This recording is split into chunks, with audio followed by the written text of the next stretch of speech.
Voici ma nouvelle collection en partenariat avec Reyes, inspirée de ce qui me définit le chaos et le franc-parler. Avec le code CHEJ, vous avez 15% de réduction et un bonnet offert. Profitez-en, bordel, c'est l'automne et bientôt l'hiver. Va falloir se saper. Les pièces sont limitées à 250 exemplaires. Les plus rapides seront servis. L'impression est artisanale, faite en France. C'est un produit labellisé. Dépêchez-vous, l'absurde pense, le chaos parle. Le lien est en description.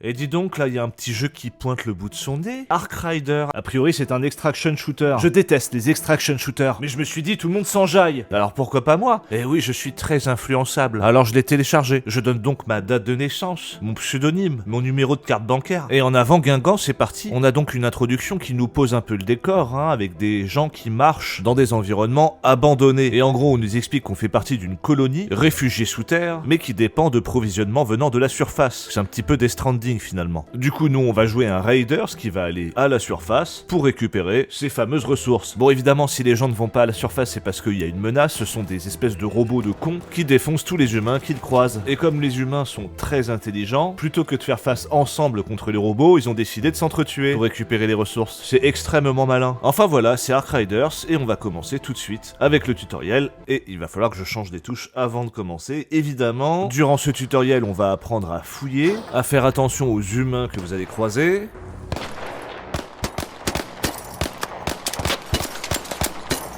Tiens, c'est marrant, je le bute, il tire une flaire mais personne ne vient. Il avait pas d'amis ou quoi? On entre dans un bâtiment, on apprend à utiliser notre lampe torche. Autant vous dire que vous n'allez pas beaucoup l'utiliser pour éviter de vous faire cramer. Et lorsqu'on tente de forcer une porte,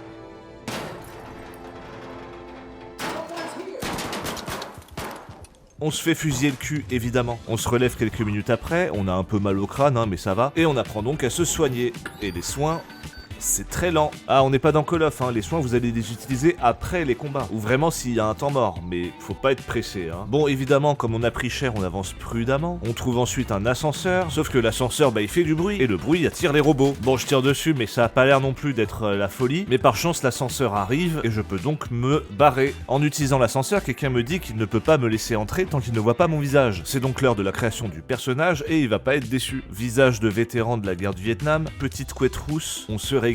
Et nous voici enfin à Speranza, le refuge qui va nous accueillir et pour lequel on va récupérer des ressources. On nous présente notre chambre qui est un taudis, mais vu la conjoncture actuelle, je ne m'attendais pas à un T5 en duplex. Bref, j'organise un petit peu mon équipement et je lance ma première partie.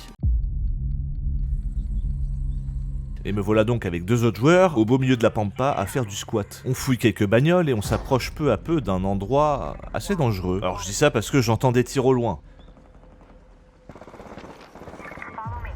Et ça met un peu la pression parce que ça va être ma première rencontre, ça va être ma première fois. Je suis tout excité, alors je suis mon pote Witty Vision et on investit le bâtiment tout doucement. Et autant vous dire que on n'était pas seul, car j'avais beau être prudent, au détour d'une porte, je vois une lampe torche alors que mes deux alliés sont devant moi. Oh oh.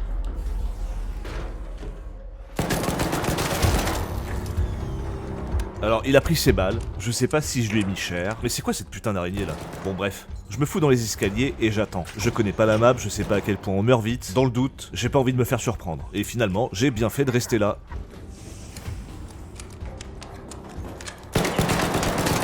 Regardez-moi ce petit connard là qui a essayé de nous contourner. C'est officiellement mon premier kill, bravo à moi. Je lui défonce sa petite gueule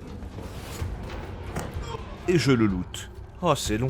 Et ouais, quand vous fouillez quelque chose, ça prend du temps. C'est pas plus mal, ça permet de se poser, de réfléchir, et surtout, c'est très sympa pour les ennemis qui ont tout le temps de vous défoncer. Vous voyez, vous n'avez aucune visibilité lorsque vous fouillez. Sauf que, j'ai de la chance. Une sacrée chance même, puisque, une fois que j'ai fini de fouiller, un ennemi débarque.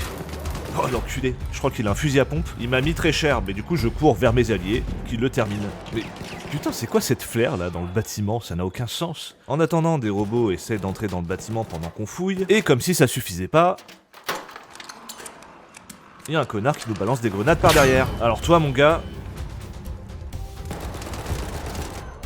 c'est mon deuxième kill officiel sur Ark Rider. Bravo à moi. Bon, maintenant qu'on a buté une ou deux squads, je pense que maintenant on est safe et on prend le temps de fouiller tout le complexe, histoire de trouver des matières premières. Et vu ce qu'on a vécu, j'avoue que je suis devenu tout de suite beaucoup plus prudent. On croise des drones et j'ai bien compris qu'il vaut mieux les éviter que de tirer dessus, puisque là, tout de suite, les gens savent où vous êtes. On se balade donc à droite à gauche et j'avoue que les environnements sont plutôt jolis. En fait, j'ai l'impression que ce jeu matérialise ce qu'on attendait de The Day Before, ce jeu qui était un gros scam, dont les développeurs étaient des bénévoles qui étaient traités comme de la merde, les joueurs tout autant, hein, puisque c'était mensonge sur mensonge pour essayer de faire croire que tout allait bien et que le jeu était pas mal, mais finalement ça a été une gigantesque merde qui a été virée de Steam au bout de 4 jours. Autant vous dire qu'il y avait une attente, mais les mecs de Ark Rider sont bien compris, ils ont juste remplacé les zombies par des robots, et ça fait un jeu avec une ambiance assez cool finalement. Bon, avec mon équipe on avance toujours, et il se trouve que j'ai trouvé une clé, sauf que je pensais que cette clé me donnait accès à des loots. C'était pas tout à fait ça. Du coup, je vois une trappe, je l'ouvre, et je rentre dedans. Et c'était la fin de ma run. Ah, du coup, je vois mon pote, là, qui est en train de booter encore, et j'entends la porte de la trappe qui se referme.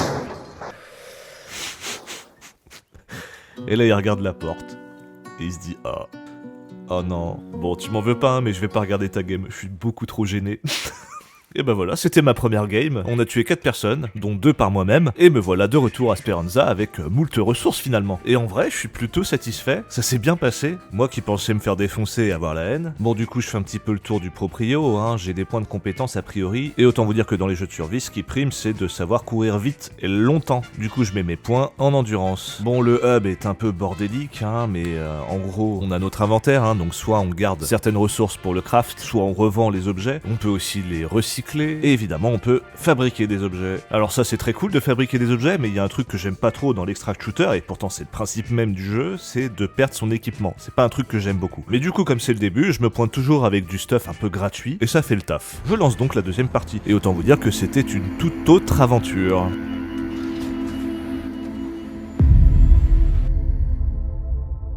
Avec les copains, on démarre directement dans un espèce d'entrepôt industriel. Enfin, je dis des copains, mais c'est du pick-up. Hein. À un moment, il y a un pont, j'essaye de sauter, mais bon, je rate, mais je fais comme si c'était normal et que c'était prévu. Regardez ce tronc là-bas, il peut nous mener à l'extérieur de cet endroit. Ça marche, ça marche. Ma team me suit, donc en vrai, ça marche. On croise des drones et un copain... décide de tirer dessus. Bon bah d'accord, hein, je suis pas sûr que c'était la meilleure des idées, mais oh, c'est quoi cette araignée géante là? Je me casse direct, hein. Je réfléchis pas, je me retourne même pas. Waouh. Allez, venez les copains, venez. Bon, j'essaie de tirer dessus, mais ça sert pas à grand chose. Et je vois que j'ai un pote en bas là qui n'ose pas venir. Putain, il est à terre maintenant. Qu'est-ce que je fais? Oh allez, on y va. Je cours, je saute, je vais le réanimer. Mais je sais pas pourquoi, à la dernière frame, le truc s'annule. Oh putain de ta mère. Et on se retrouve tous les deux à terre. Et bah c'est super tout ça. C'est donc comme ça que je vais mourir la première fois, en essayant de sauver quelqu'un, tué par une araignée géante. Tant pis. J'accepte mon sort. Mais l'araignée s'éloigne et mon pote, lui, n'accepte pas mon sort. C'est très gentil à lui. Je vais directement me cacher dans les canalisations. Et je me soigne le cul. Ah, je suis passé si proche de la mort, et on a vraiment eu de la chance qu'aucun joueur ne débarque. Parce que vraiment, on n'a pas été des plus discrets là. Hein. On remonte donc de la canalisation et on entend des tirs très très proches.